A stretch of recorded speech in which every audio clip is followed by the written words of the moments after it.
Hoje era uma aula para ser dobrada, né? Sempre que é possível eu dobro a aula, né? Eu dou 2 capítulos. E agora era para ser assim, porque a verdade é que o capítulo 16 ele fala do mesmo assunto no finalzinho, ele complementa o capítulo 17, né? Eu sempre venho falando que a verdade, né, a Bíblia mesmo, ela não é separada por capítulos e nem por versículo, né, como ela foi escrita.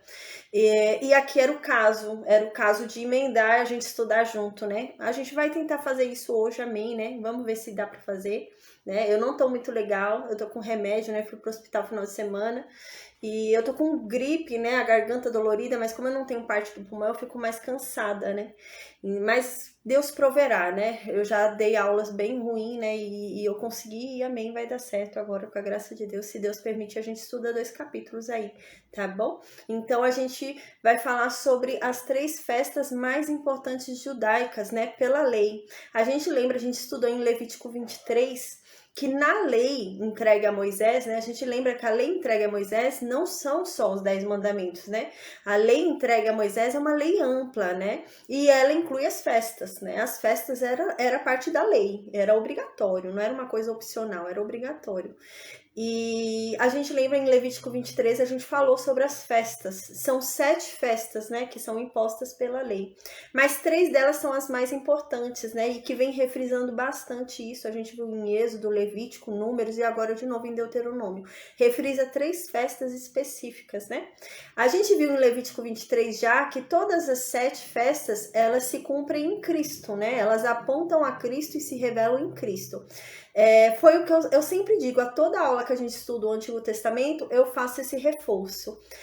O Antigo Testamento inteiro, ele fala de Cristo. É impossível a gente ler alguma coisa no Antigo Testamento e não ver aquilo em Cristo. A gente precisa ver, porque é o que o próprio Cristo disse, é o que o próprio Jesus Cristo disse pra gente, né?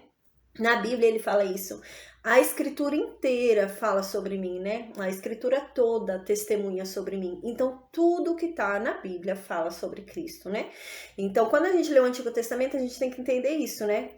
Foi o que eu falei na aula anterior.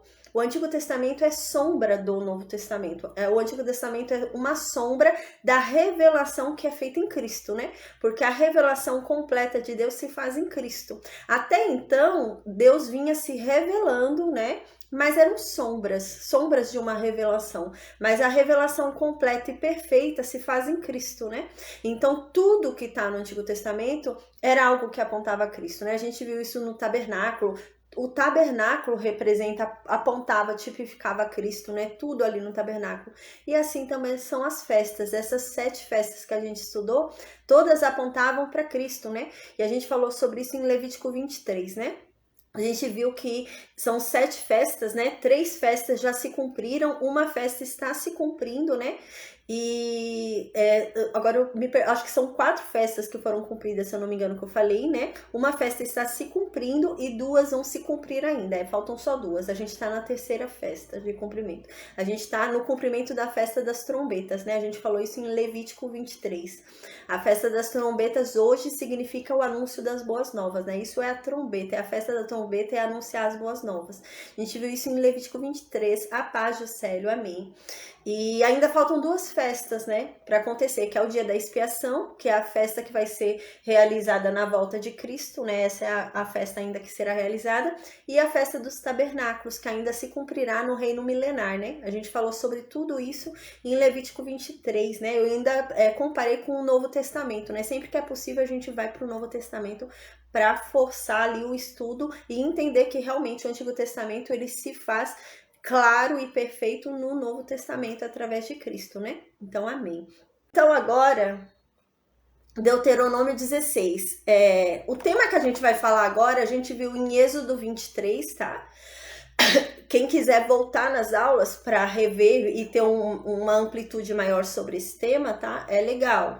Então, eu aconselho voltar para Êxodo 23, aula de Êxodo 23, aula de Êxodo 34. Pera aí, gente, eu vou beber só uma água. Quem puder voltar, é Êxodo 23, Êxodo 34 e Levítico 23. A gente falou nessas 3 aulas aqui, nesses 3 capítulos, a gente falou exatamente sobre o que a gente vai falar hoje de novo, né? Então era algo muito importante. A Bíblia não repete coisas à toa, né? Então quando ela fala mais de uma vez a mesma coisa, é que aquilo era importante, realmente importante, né? Então agora a gente vai falar sobre isso. A gente vai falar sobre a Páscoa de novo, que a gente viu nessas aulas que eu falei. A gente vai falar sobre o Pentecostes, né? Eu vou falar um pouquinho mais sobre o Pentecostes. A gente vai entender porque no Novo Testamento tinha esse nome, né? No Antigo Testamento não tinha o nome de Pentecostes, mas a gente vai entender porque mudou o nome, né? Eu vou explicar hoje. E a gente vai falar sobre a festa dos tabernáculos também, que a gente já havia falado, que é aquela festa onde se cumpre, né, no reino milenar, tá? A Páscoa, a gente lembra que é a festa, né, da libertação da escravidão, né? Então a festa foi instituída no dia da morte, né? No dia que o anjo da morte passou pelo Egito com o juízo de morte, Deus não permitiu que os primogênitos de Israel fossem mortos, né? Pela misericórdia dele, né? Porque nenhum dos primogênitos fizeram nada para merecer isso. Então foi pura misericórdia de Deus que não permitiu que eles morressem, né? E isso aponta claramente a morte que nós merecíamos, né? A morte dessa comunhão com Deus, mas que Deus, pela graça dele, nos livrou dessa morte, né? Qual morte? Não é a morte física, a gente vai morrer, todo mundo fisicamente vai morrer, mas é a morte espiritual. Então Deus nos libertou de viver essa morte espiritual em Cristo, né? E a parte da Páscoa também é a libertação da escravidão, né? Então hoje nós fomos libertos da escravidão, né? A escravidão do pecado, né? A escravidão de Satanás ali mesmo, que Satanás se usa daqueles pecados, né? Para nos manipular, né? Então, nós fomos libertos também. E isso cumpriu a Páscoa. A gente viu em Levítico 23 que a Páscoa se cumpriu nisso, né? Tanto que hoje a celebração da Páscoa, a gente viu em Levítico 23, é a Santa Ceia, né? A paz, Elaine, amém. A gente lembra que a Páscoa, né? O que eles tinham que fazer? Eles tinham que cortar um cordeiro no dia que houve a morte dos primogênitos, né? Tinha que haver o corte ali, a morte de um cordeiro. Eles colocavam o sangue no umbral ali na porta, né? E pela fé, né? A gente estudou isso quando aconteceu a morte dos primogênitos, né?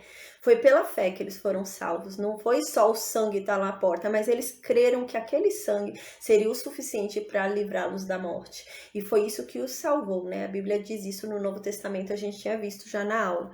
Então, a Páscoa antigamente era isso, né? Eles cortavam ali, matavam o cordeiro pascual, e eles tinham que comer daquilo que eles mataram, porque aquele cordeiro estava morrendo no lugar deles. Aquela morte era merecida para eles e não para aquele cordeiro.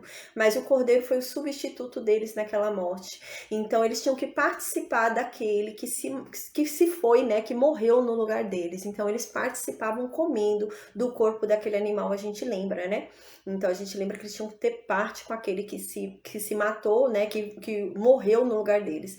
E isso hoje representa a Santa Ceia, né? A gente viu isso na aula que a gente estudou sobre a Páscoa, essas aulas que eu disse no início da aula, a gente falou sobre a Páscoa. Gente, eu tô um pouquinho lenta, tá? Eu vou falar de novo, eu tô um pouquinho lenta, que eu tô com remédio, final de semana, sábado, eu estive no hospital e eu tô um pouquinho cansada, né? Tô com uma gripe, antibiótico, tudo. E eu não tenho parte do pulmão, então eu me canso, né? De ir falando, vai cansando, tá? Mas amém. A festa dos tabernáculos, né? A gente lembra, depois da Páscoa vem a festa da colheita, né? Que é uma festa importante, né? A festa da colheita também é chamada de festa das semanas, né? E mais para frente, no Novo Testamento, vai ser chamada de Pentecostes, né? O que acontece? Ela leva esse nome de Pentecoste por causa do grego, né? A gente vai ver mais para frente, quando Jesus nasce, né? Há um domínio, é claro, romano ali, a gente vai ver, só que antes do domínio romano, do Império Romano, houve o domínio do Império Grego. E o Império Grego foi uma grande potência naquela época. Então, o grego falado era como o inglês hoje, sabe? Então, era muito importante você falar grego. Todo mundo falava grego. Então, por isso que mudou o nome. Aí mudou para Pentecostes, que vem do grego. Porque naquela época, eles falavam grego, né? Então, quando chega ali o Império Romano, tudo o grego já estava bem, né, amplo. Então, mas é a mesma festa, só mudou o nome porque realmente naquela época eles falavam mais um outro idioma, né? A gente vai ver, né, por exemplo, eles começam com uma língua, né, igual eles tem a língua deles, né, o hebraico, depois de um tempo, depois do cativeiro, eles voltam a falar aramaico, né, então vai modificando, né, a língua conforme eles foram passando o tempo ali, com outras nações, eles foram mudando, né? E no Novo Testamento a gente vai observar isso, né? Então, Pentecostes é um nome de origem grega, né? E a gente lembra também que o Novo Testamento foi escrito em grego, né? Inclusive o nome Jesus vem de grego, né? A gente lembra que Jesus e Josué é o mesmo nome, mas Josué é hebraico e Jesus é grego, né? Então, o que significa a festa das colheitas, né? A festa das semanas, a festa do Pentecostes, né? É a festa da colheita, é a festa que eles semeavam, né? Eles plantavam, tudo aquilo que eles plantaram subiu, cresceu, né? Então, eles começariam ali a colheita, né? Então, a partir da primeira facada ali, da primeira colheita, eles contavam o período, né, de 50 dias, que era o Pentecoste, que significa 50, né? Então, eram 50 dias depois da Páscoa, né? Amém. Então, a festa do Tabernáculos é o quê? Também é uma festa de colheita, né? A gente vai ver agora um pouquinho mais, vamos falar um pouquinho mais sobre ela. Só que há uma diferença entre a festa do Pentecostes e a festa do tabernáculo, né? A festa do Pentecostes era 50 dias a partir da primeira colheita do trigo, né? Então, era ali naquela época, né? Provavelmente ali primavera, né? E a última festa, a festa dos tabernáculos, era no outono. E ela era a festa dos frutos. Então você estava colhendo os frutos. Você não estava colhendo mais somente a semente que você plantou, mas os frutos. Então havia uma diferença ali na festa dos tabernáculos. A gente lembra que a festa dos tabernáculos ela tinha que ser cumprida, né? Em tendas. As pessoas tinham que ficar morando em tendas os 7 dias da festa dos tabernáculos, para que elas se lembrassem que Deus foi com elas nos 40 anos que eles viveram no deserto, né? Que é impossível alguém ficar 40 anos no deserto. Bem, né? A Bíblia disse, a gente já estudou, né? Que a sandália do pé deles não se gastou, né? A roupa deles não se gastou. E era para isso, para eles se lembrarem que naquela situação impossível, naquele extremo, né? Deus foi com eles e os sustentou, né? E a gente já falou que isso indica claramente o reino milenar, né? Onde nós ficaremos 1000 anos aqui neste mundo, aqui, né? Com Cristo, para que a gente lembre do que a gente passou nessa terra, né? As coisas ruins e tal. Mas a gente vai passar em paz, né? Esses 1000 anos, amém. E depois a gente vai para Jerusalém celestial eternamente, amém. Então agora eu vou começar o estudo do dia, tá, gente? Então diz assim no versículo 1 do capítulo 16: guarda o mês de Abibe e celebra a Páscoa do Senhor, o teu Deus. Porque no mês de Abibe, o Senhor, teu Deus, te tirou do Egito de noite. A gente já falou sobre isso, né? No Egito, quando houve a morte dos primogênitos, não estava no primeiro mês do ano, né? A gente viu, estava lá para março, abril. De todos os calendários de todas as nações. O ano já havia começado, né? Mas Deus... ao libertar aquele povo, Deus falou, o ano de vocês vai começar agora, né? Então o calendário deles zerou, a gente lembra disso. O mês de Abibe era lá para o mês de março, o mês de abril.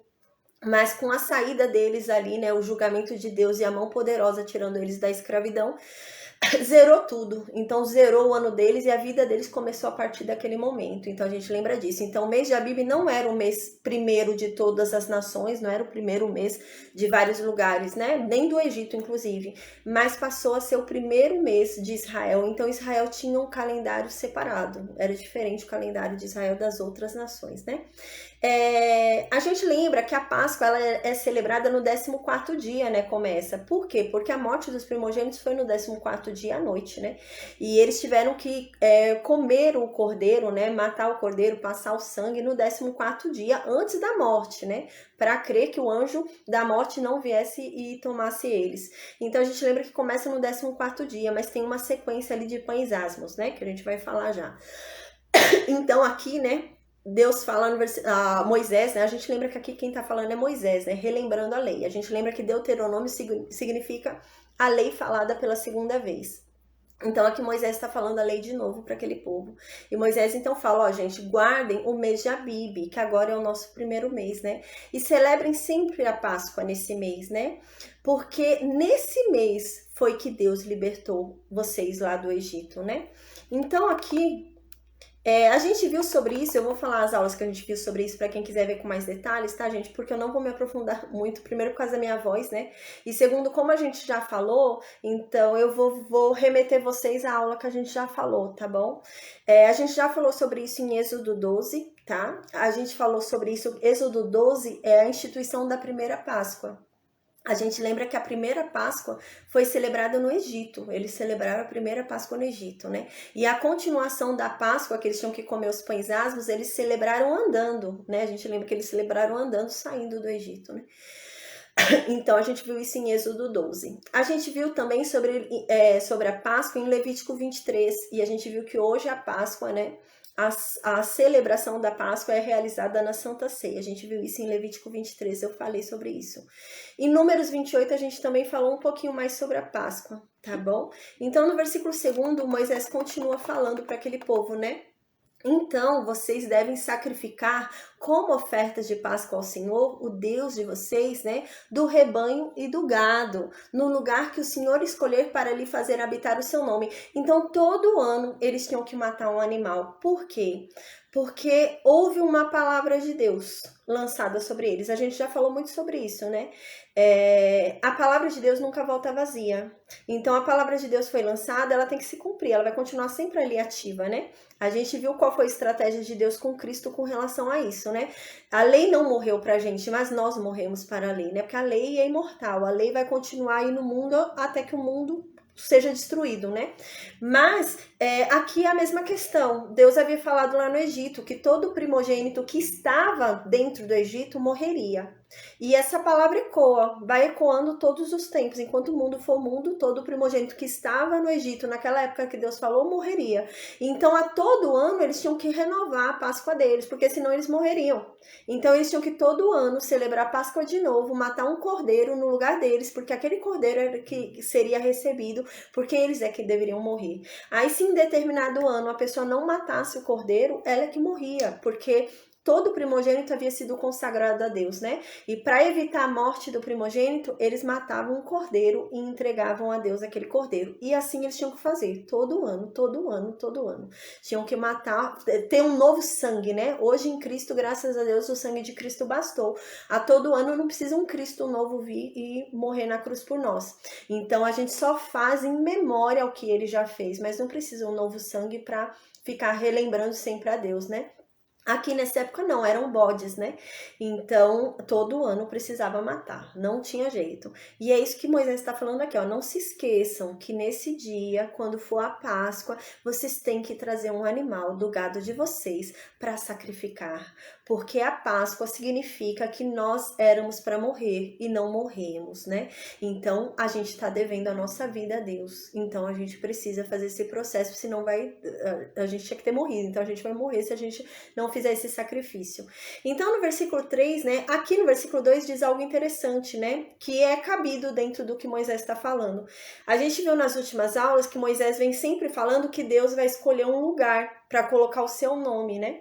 Vai ter uma tribo onde vai ter ali o nome de Deus, onde vai estar a Arca da Aliança, né? A gente lembra que eu falei, a primeira tribo vai ser Efraim, escolhida por Deus, que vai ser Siló, né? Então, no tempo de Juízes ali, a arca vai ficar em Siló, né? Todo o trabalho ali do tabernáculo vai ser feito em Siló. Mais para frente com Davi, a gente vai ver que vai para Jerusalém, né? Então, aqui é isso que está sendo falado aqui, ó. Vocês não vão pegar esse animal da Páscoa e vão fazer na casa de vocês, né? Eu sou da tribo de Judá e eu vou na minha casa, na tribo de Judá, matar o animal e participar da Páscoa na minha casa. Não.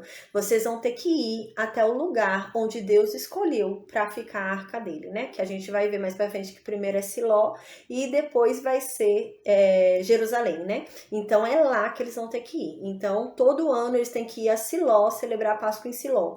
Todo ano eles vão ter que ir a Jerusalém, celebrar a Páscoa em Jerusalém. Não pode celebrar em outro lugar. Vão ter que viajar e ir para o território onde está a arca, né? Aí no versículo 3, então, continua. Nela, né, na Páscoa, vocês não vão comer nada fermentado, né? não pode comer nada com fermento. A gente lembra, né, que o problema não é o fermento, né? A gente lembra que todo o Antigo Testamento tipifica algo que será trazido à tona no Novo Testamento, né? Então, tipifica uma mensagem que será revelada ainda, né? Então, o problema não é o fermento, né? Pode comer fermento hoje, mas naquela época o fermento significava o pecado, né? E no Novo Testamento a gente vê isso, que tem-se essa revelação. Na verdade, o fermento estava tipificando o pecado. Então, mas esse povo tinha que obedecer, porque era uma lei, era mandamento, não importa, né, se eles não estavam vendo lógica e não comer fermento. Deus falou, tem que fazer, né? Não precisa da nossa lógica. Então, eles não podiam realmente comer com fermento naquela época, porque era lei. Isso é lei, isso que a gente está lendo é lei, né? Então, a aliança da lei é completa nisso também, né? Em juízos, estatutos e os mandamentos. E nas festas também. Então, eles não podiam comer nada que tivesse fermento, né? E eles ficariam 7 dias comendo, né, de pães asmos. A gente falou sobre isso já, são pães sem fermentos, né? São pães de aflição. E aqui diz, porque vocês saíram correndo do Egito. A gente lembra, né, que realmente Deus falou, ó, comam, mas já com o cajado na mão, com a sandália nos pés, porque já é para vocês irem embora, né? Comam já no intuito de sair daí. E a gente lembra que Deus falou, ó, esses pães vão ter que ter ervas amargas, né? Então a gente lembra, eu falei sobre isso na aula também que a gente estudou sobre a Páscoa, essas aulas que eu disse, e essas ervas amargas era para lembrar o quanto foi amargo o passado deles, né? Para que eles não quisessem voltar para aquele local, né? Do que Deus os libertou, né? Era uma vida difícil que eles tinham ali, né?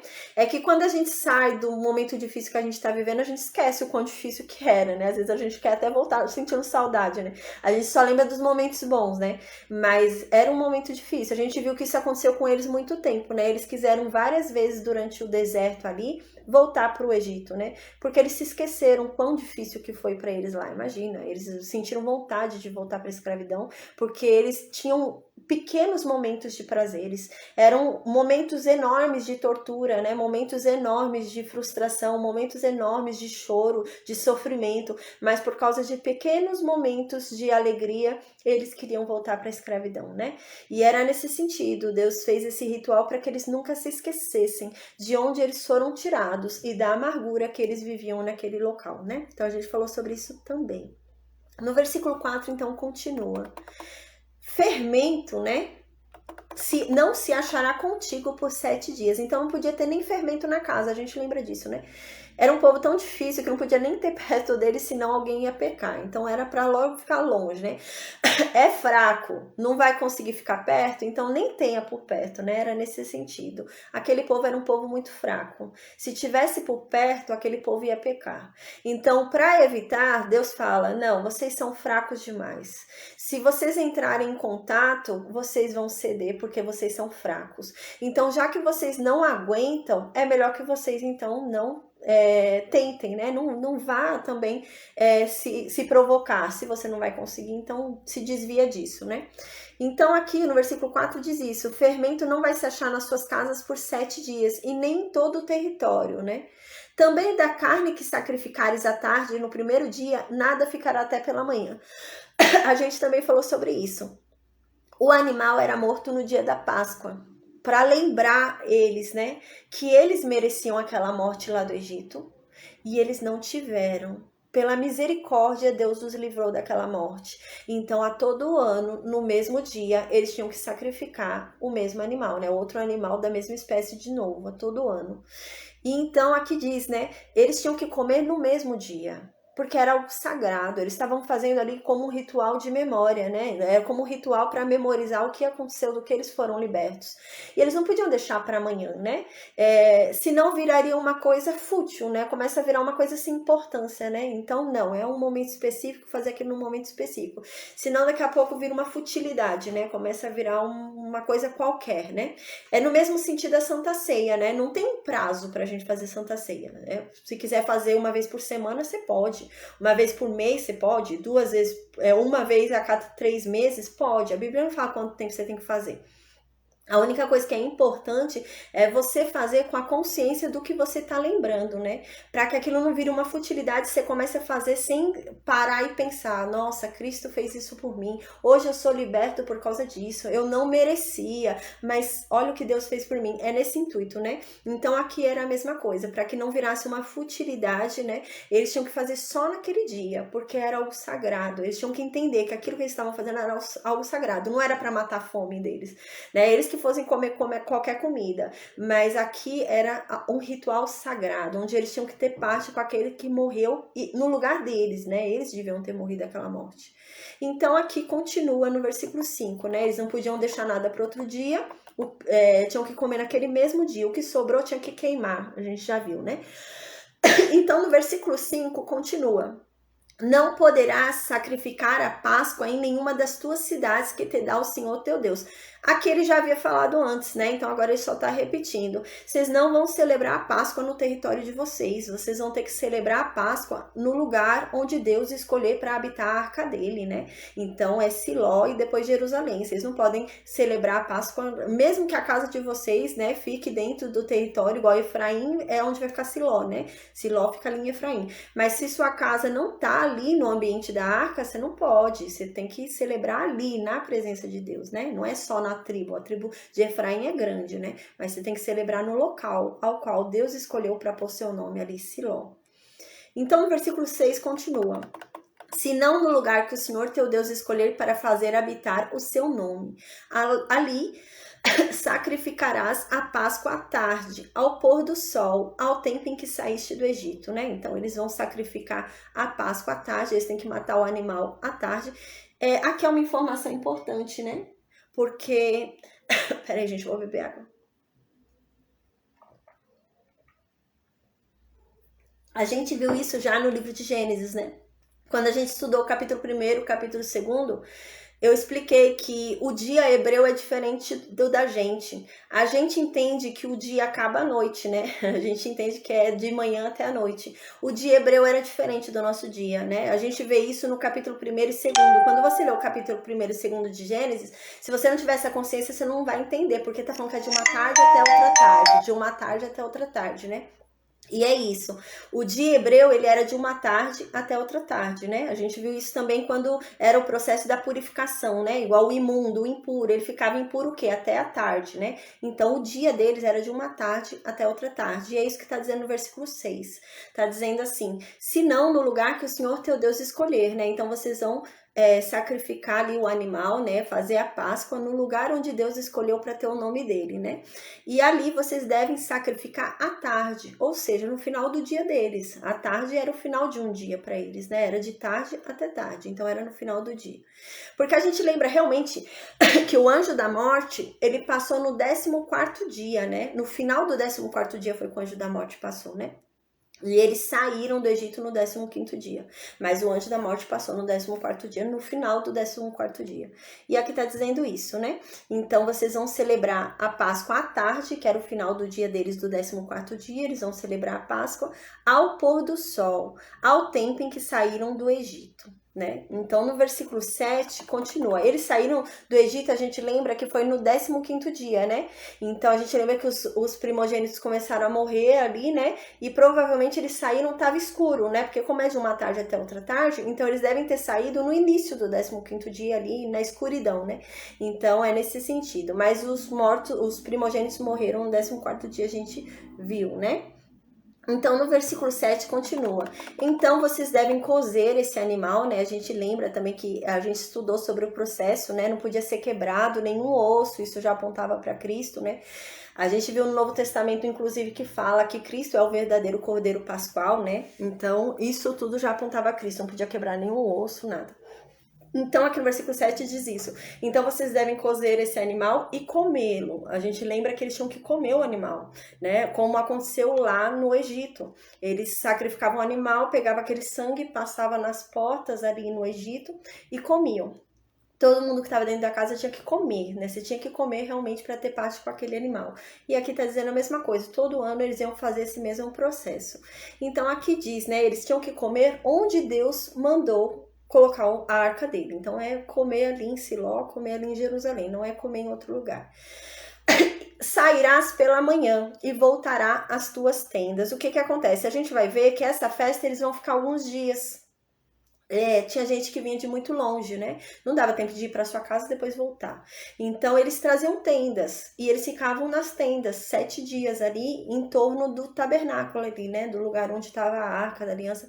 Então eles ficavam com tendas ali. E é isso que tá falando aqui. Então a pessoa tava ali com tendas, fazia uma grande reunião, uma grande festa. Gente, quando fala aqui festas, né? Porque existem várias, são 7 festas religiosas, né? A gente viu em Levítico 23, e essas 3 são as mais importantes, né? Então, essas festas não era uma reunião que o povo se reunia para fazer fofoca, que o povo se reunia, né, para falar bobagem. Eles se reuniam em adoração a Deus. Então, eles se reuniam e cantavam louvores a Deus, sabe? Eles ficavam aprendendo, levitas deviam ficar em pé ensinando sobre a escritura para eles. Então, era nesse sentido, né? Eles ficavam ali aprendendo esses 7 dias, falando sobre Deus, festejando a Deus, né, cantando, né, era nesse sentido. Então no versículo 7 diz isso, né, que eles iriam cozer e comer ali na presença de Deus nesse lugar.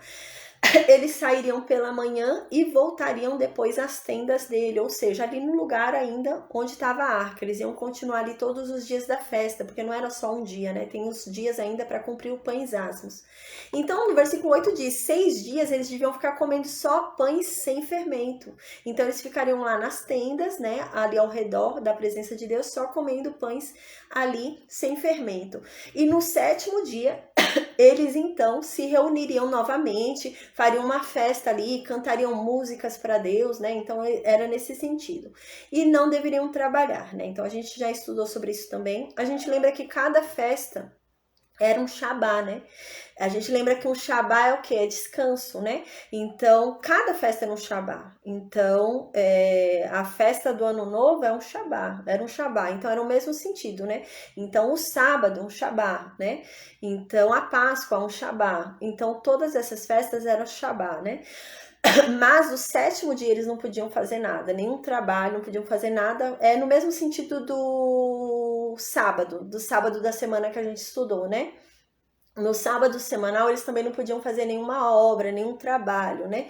A verdade do sábado é que a mensagem do sábado é aquela que a gente já falou, né? Eles tinham que aprender a renunciar a si mesmos, né? É esse o sentido do sábado, renunciar à sua carne, os desejos da sua carne, para entender que só Deus o santifica, né? E era esse o fundamento do sábado. Eles tinham que renunciar a tudo o que eles queriam ali para entender que somente Deus os santifica, não há nada que eles façam que vá santificá-los, né? E eles tinham que renunciar a si mesmos para conseguir alcançar aquela santidade, né? E tudo isso já apontava claramente para a mensagem de Cristo, né? Então agora no versículo 9 vai começar a falar sobre outra festa, tá? Que a gente terminou de falar sobre a Páscoa, né? Como eu disse, eu falei só por cima agora. Como nas aulas anteriores eu já tinha falado com detalhes, aí eu aconselho a voltar nas aulas anteriores, tá bom, gente? Até porque eu não tô muito legal hoje. Então agora no versículo 9 eu vou falar sobre o Pentecostes. Só um instante.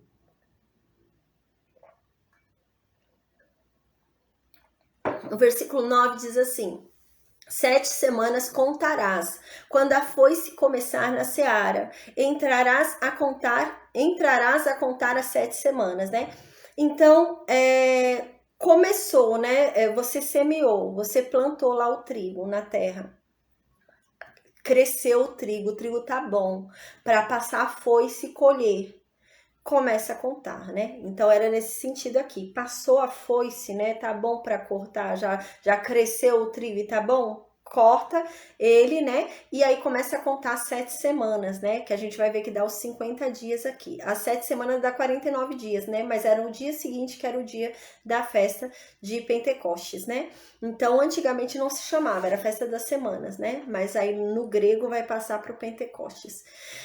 O início dessa festa se dá 50 dias após a Páscoa, né? Porque é o tempo ali realmente da colheita, né? Então é nesse sentido realmente, eles vão cumprir a Páscoa. Quando eles cumprem a Páscoa, é quando eles semearam, né? E já começou a crescer o que eles semearam, né?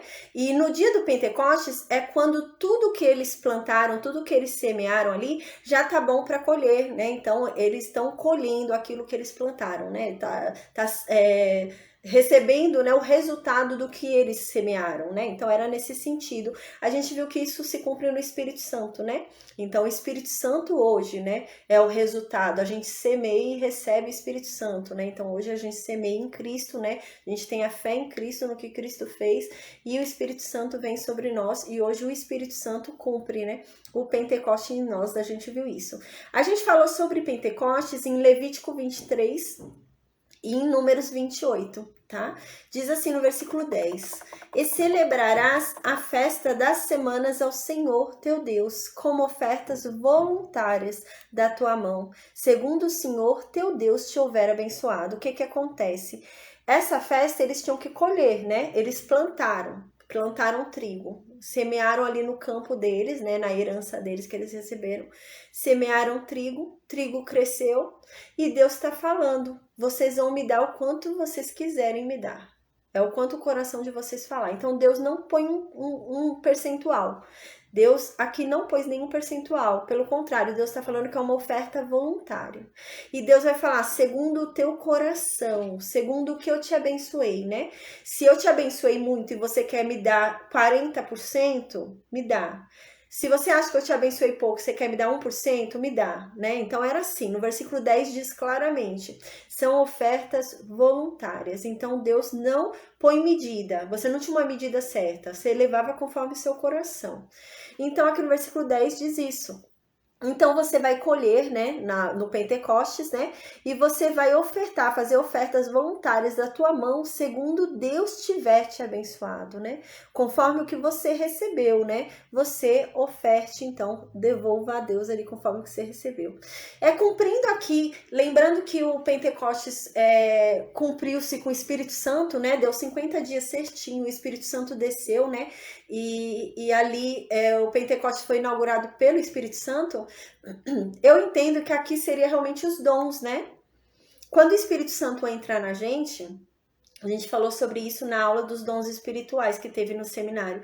Quando o Espírito Santo entra na gente, ele faz um batismo, né? Existem 3 batismos, né? O batismo de Cristo, né? Que é o primeiro, o batismo do Espírito Santo e o batismo nas águas, né? Quando o Espírito Santo entra em alguém, é impossível o Espírito Santo entrar sem ter havido primeiro o batismo de Cristo, né? Tem que ter o batismo de Cristo. Você vai batizar em Cristo primeiro. Aí depois entra o batismo do Espírito Santo. E pode ser antes do batismo das águas. Aí não tem problema. Mas precisa ter o batismo de Cristo, né? Então, aí quando vem o batismo no Espírito Santo, a palavra de Deus diz, quando o Espírito Santo entra na pessoa, ele obrigatoriamente deixa nela pelo menos um dom. Então, todo mundo que recebe o Espírito Santo tem pelo menos um dom espiritual. Pelo menos um. Pode ter mais de um, é claro, né? Às vezes manifesta mais de um dom ali. Mas você tem que receber pelo menos um. E isso é garantia. Você manifestou um dom espiritual, você foi batizado, né? Então, o Espírito Santo entra em você, é impossível não deixar um dom contigo. Então, como que eu sei que eu fui batizada? Eu tive um dom espiritual.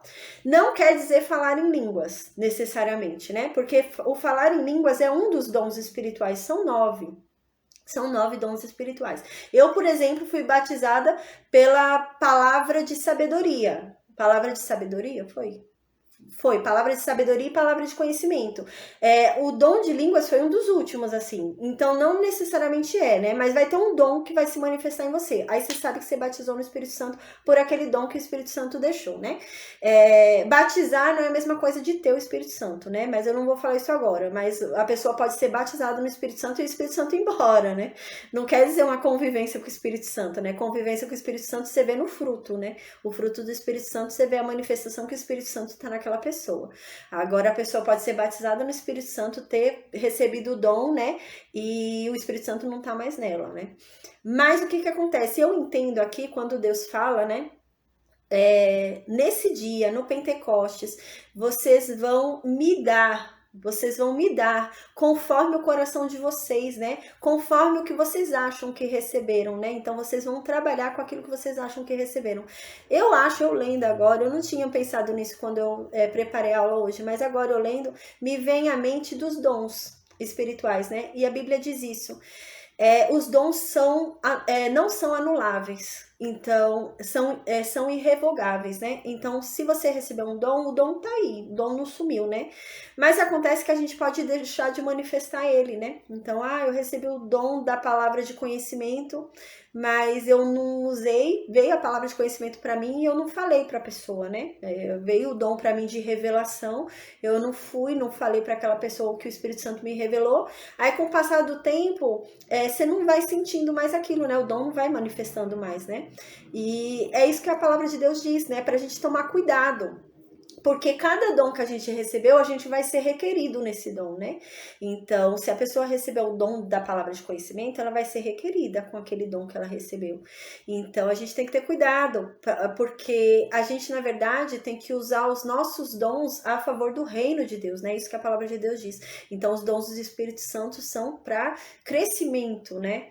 Da expansão do reino de Deus. E eu entendo que é isso aqui, que depois vai ter realmente, Deus vai ver o que a gente fez com esses dons, né? Se a gente usou para a expansão do reino de Deus, né? Ou se a gente colocou eles no bolso, engavetou, né? E não usou nossos dons, né? Não multiplicou, não fez nada ali, né? Então, no versículo 11 continua aqui Moisés falando. Moisés fala, e vocês vão lá na presença de Deus celebrar o Pentecostes, né? Celebrar a festa das semanas e vocês vão felizes, vocês não vão tristes não, vocês vão alegres. Vocês vão ali entregando a oferta voluntária de vocês, mas com alegria, né? Vai você, o seu filho, a sua filha, o seu servo, a sua serva, o levita que mora na tua cidade vai também, o estrangeiro, o órfão. Deixa eu só pôr o celular para carregar aqui, tá? Descarregando.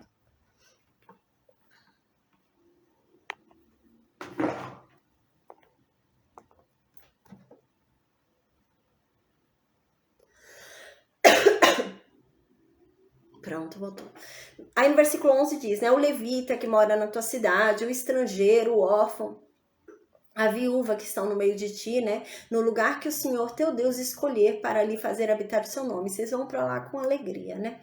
Então no versículo 12 continua. Lembrar-te-ás de que foste servo no Egito e guardarás estes estatutos e os cumprirás. Ou seja, vocês devem ir alegres, porque vocês devem lembrar onde é que vocês estavam, da onde Deus te tirou e o que vocês têm hoje. Vocês têm uma herança maravilhosa hoje. Vocês têm uma terra que produz muito. Olha só o quanto que vocês trouxeram de trigo, né? Então é nesse sentido, hoje vocês são mais que abençoados, então é para vocês celebrarem realmente a Deus, porque vocês vão se lembrar do que foi que Deus fez por vocês, né? Vocês vão se lembrar que esse Deus foi que comprou uma briga lá, né, com os deuses egípcios e tirou vocês de lá com mão poderosa, com mão forte. Então é nesse intuito.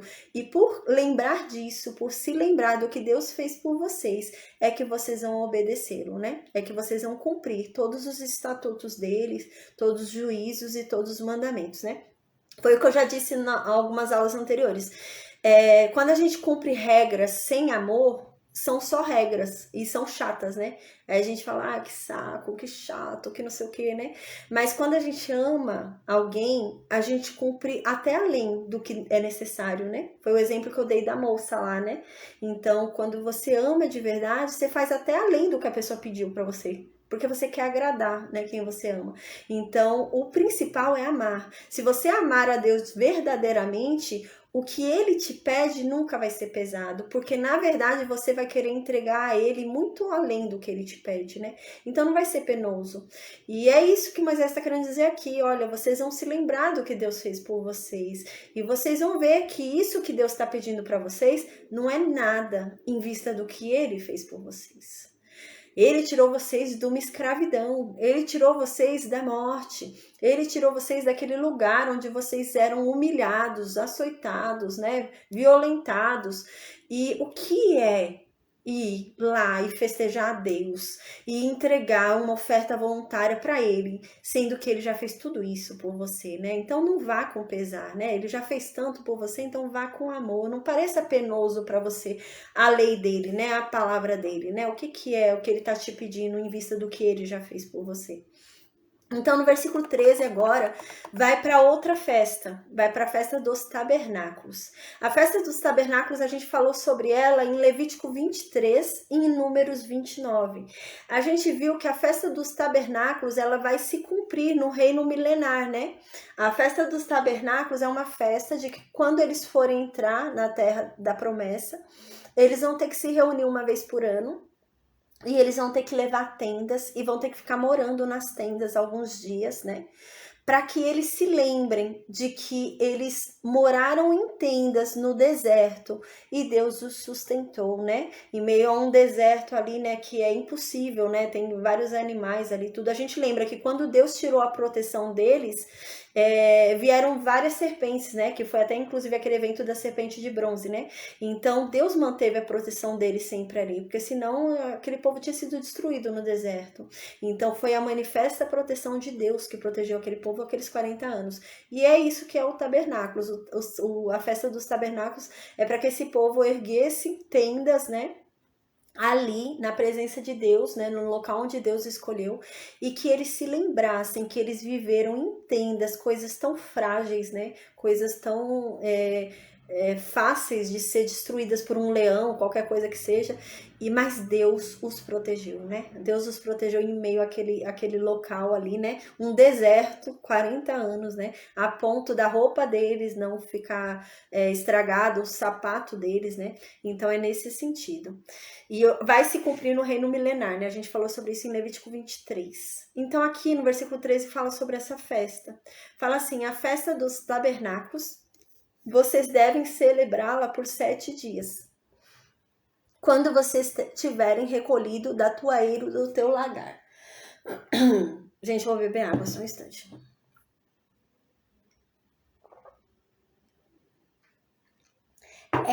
A festa, eu ia tentar fazer os 2 capítulos, não dá não, eu tô bem cansada, mas amém, a gente vai conseguir fazer um, com a graça de Deus. A festa dos tabernáculos também era uma festa de colheita, né? A gente lembra, a gente falou agora, a festa das semanas era uma festa de colheita, né? A festa das semanas, tudo que você plantou, você semeou, na festa das semanas você estava colhendo aquilo que você plantou, isso era a festa das semanas. A festa dos tabernáculos também é uma colheita, mas não é uma colheita daquilo que você plantou, é a colheita dos frutos, né? Então são os frutos que começam a vir, então você começa a colher os frutos, né? Então essa é a festa dos tabernáculos, que aponta ao reino milenar, que é a colheita dos frutos, né? Dos frutos de tudo aquilo que a gente trabalhou, né? Então começa a produzir frutos para nós, ao nosso favor. Então no versículo 14 continua: e vocês devem se alegrar nessa festa, né? Você, o seu filho, a sua filha, o seu servo, a sua serva, o levita, o estrangeiro, o órfão, a viúva, todos que estão dentro da sua cidade, vocês devem vir alegres, né? Aí no versículo 15 continua: 7 dias vocês devem celebrar essa festa a Deus, né? No lugar em que Deus escolher, né? Então eles vão ter que ir lá onde está a Arca da Aliança, né? Em Siló e depois em Jerusalém. Então diz: lá onde Deus escolher, vocês vão celebrar, né? Porque o Senhor teu Deus há de abençoar-te em toda a tua colheita. Então vocês vão celebrar, porque Deus vai abençoar vocês, e vocês vão colher muito, e vocês vão celebrar. E Deus vai abençoar vocês também em todas as obras das tuas mãos, né? Pelo que de todo te alegrará. Então você vai muito feliz, porque você vai ser muito abençoado, porque Deus vai abençoar todas as obras da sua mão, ou seja, todos os seus planos, né? Tudo aquilo que você plantou, Deus vai abençoar tudo. Aí no versículo 16 continua: 3 vezes no ano, né? Que são essas 3 festas que acabamos de falar: Páscoa, Pentecostes, né? E a festa dos tabernáculos. 3 vezes no ano, todo varão entre ti aparecerá perante o Senhor. Aqui é uma coisa importante para a gente falar. A obrigatoriedade dessas festas era de homem. A mulher, ela não era obrigada a ir. Não era. Se a mulher não fosse, não era pecado. Ela não era obrigada a ir. Mas a gente vai ver mais pra frente que os homens costumavam levar suas mulheres. A gente vai ver isso, né? Com Ana, Eucana, né? Então, Penina. Então, eles levavam suas esposas, né? Mas não era obrigatório. Não era obrigatório. Se a mulher não fosse, não era pecado. Quem não podia deixar de ir era o homem. O homem era obrigado a ir. Mas a mulher não era obrigada. A mulher não havia sido convocada. O homem havia sido convocado. Então, no versículo 16 diz isso, né? né? 3 vezes no ano, todo homem deve aparecer perante Deus. E aqui é homem mesmo, não é humanidade, né? É homem. Então a convocação era para homem, mulher não. E tem lógica, porque a gente lembra que o primogênito consagrado era só homem também, né? A mulher primogênita não era consagrada a Deus, né? Não era considerada em consagração.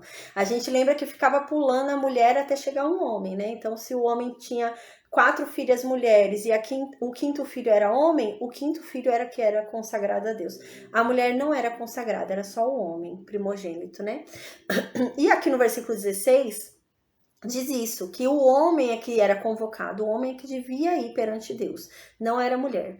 Então aqui continua, 3 vezes no ano, né? Todo varão deverá aparecer aqui na casa do Senhor, né? Aqui na presença do Senhor, teu Deus, no lugar que escolher Deus, né? No lugar que Deus escolher para habitar. Na festa de pães asmos, né?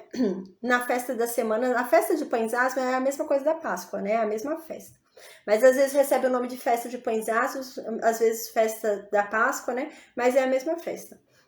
Aqui no caso tá falando só festa dos pães asmos, né? Mas é a mesma festa. Vocês devem comparecer na festa da Páscoa, na festa das semanas, que é a do Pentecostes, e na festa dos tabernáculos. Porém, vocês não vão vir de mão vazia. Então, aquela festa, por exemplo, a segunda festa é uma oferta voluntária, né? A gente lembra que a segunda festa, a festa do Pentecoste, Deus não fala, traz 10%, me traz 20%. Deus não põe limite, né? Mas Deus fala, traga uma oferta voluntária. Mas aqui Deus está deixando claro, mas não venha em nenhuma das minhas festas sem trazer nada, né? Não quer trazer 10%? Não traga, mas traga menos, mas traga alguma coisa. Não deixe de não trazer nada, né? Era nesse sentido, né? Essa é a oferta voluntária. Então aqui ele está deixando bem claro, não venha de mão vazia, né? É para levar a oferta voluntária e eu não me voluntario a levar nada, né? Eu vou de mão vazia. Não pode. Aqui está dizendo claramente que não podia. Aí no versículo 17, então, continua. Cada um oferecerá na proporção em que possa dar, segundo a bênção que o Senhor seu Deus lhe houver concedido, né? Então, você observa que aqui fala, aqui é livre, não põe limite, né? Aqui não fala que é 10%, não fala 20%, não fala nenhuma medida. Mas, pelo contrário, fala para você levar o que você quiser dar, segundo o teu coração, segundo o que você acha que Deus te abençoou, né? Então, por exemplo, uma pessoa que tá lá com sua mulher com saúde, seus filhos com saúde, né? Sua família inteira com saúde, né? Aí, segundo o que ele acha que Deus o abençoou, ele leva a quantia, né? Então, aí vai do coração da pessoa também, né? Porque às vezes a pessoa não quer levar, acha que teve pouco rendimento na terra, né, do trigo, da uva, e não quer levar tanta coisa, não se acha tão abençoada, né? Só que a família, a saúde também é bênção, né? E é nesse sentido, assim, avalie o quanto você se acha abençoado, né? Porque às vezes a gente acha que bênção é só riqueza, só patrimônio, né? Mas é nesse sentido também, se avalie o quanto você se acha abençoado e leve segundo a bênção que você acha que Deus te deu, né? Segundo o quanto você acha que Deus te abençoou. No versículo 18 vai mudar o assunto agora. No versículo 18 começa a falar sobre juízes, né? A gente vai falar sobre os juízes agora. Diz assim no versículo 18: juízes e oficiais constituirás em todas as tuas cidades, que o Senhor teu Deus te der entre as tuas tribos, para que julguem o povo com reto juízo. A gente lembra que, na verdade, já haviam sido levantados alguns chefes, né, para ajudar Moisés. A gente lembra que Moisés já tinha levantado algumas pessoas para ajudarem ele ali, né, em julgamentos, né? Chefes de 10, chefe de 50, chefe de 100, chefe de 1000, né? Pelo conselho do sogro dele, o Jetro, né? A gente lembra que ele já tinha levantado algumas pessoas.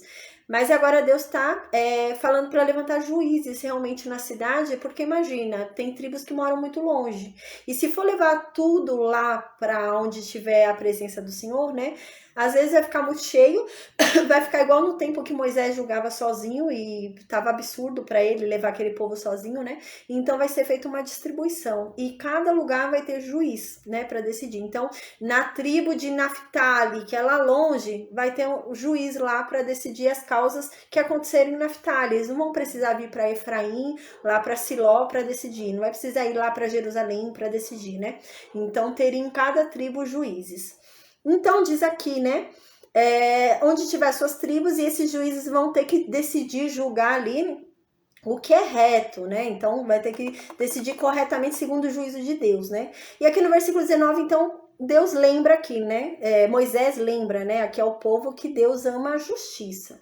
Então Moisés fala, ó, vocês não devem torcer a justiça, vocês não devem julgar de forma injusta, vocês não devem, né, aceitar suborno nem nada do tipo, vocês devem fazer o que é certo, o que é justo, né? Não deve beneficiar nem ao pobre nem ao rico, mas deve decidir o que é certo. Não façam acepção de pessoas, né? Não escolham entre o pobre e o rico porque é pobre ou porque é rico. Não. Nem tomará suborno, né? Porquanto o suborno cega os olhos dos sábios e subverte a causa dos justos, né? Então não aceitem suborno, porque vocês vão aceitar suborno e o suborno acaba cegando até os sábios, né? O suborno acaba tornando os inteligentes burros, né? Então não aceite suborno, porque vai chegar uma hora que a sua inteligência vai ser aquele suborno e você vai parar até de pensar. Então não aceite isso. E aqui também fala, subverte a causa dos justos, né? Então o suborno também, o suborno torna a causa de quem é justo, né, injusto, né? Então o que é justo, dê o que é justo o que ele merece, né? Não pratique injustiça com quem tá pedindo o que é certo, né? Então no versículo 20 finaliza essa parte da justiça. Diz assim: a justiça seguirá somente a justiça, para que vivas e possuas em herança a terra que te dá o Senhor teu Deus. Então vocês devem seguir a justiça e somente a justiça. Não andem segundo o suborno, não andem segundo a acepção de pessoas, né? Eu vou julgar porque aquela pessoa pode me beneficiar, porque ela tem um cargo bom, vai me ajudar. Não. Tem que ser justo, né? Mesmo que não vá trazer nenhum benefício para mim, ou que não vá trazer mesmo algum benefício para mim, vai me fazer uma situação até constrangedora, tem que ser justo, julgar o que é justo. O versículo 21 e o versículo 22 foi o que eu falei. Peraí que o Meet saiu. Eu fechei aqui. Pronto, voltou. O versículo 21 e 22 foi o que eu falei, devia ser emendado, né? O versículo 21 e 22, na verdade, está no outro capítulo. O versículo 21 e 22 tem a ver com o capítulo 17, não tem a ver com o capítulo 16. Mas a gente vai ler hoje ele, só o versículo 21 e 22, acaba a aula de hoje. E na aula de quinta-feira, a gente lê de novo o versículo 21 e 22 e lê o capítulo 17. Porque o versículo 21 e 22 tá no mesmo sentido do capítulo 17. Eles emendavam, né?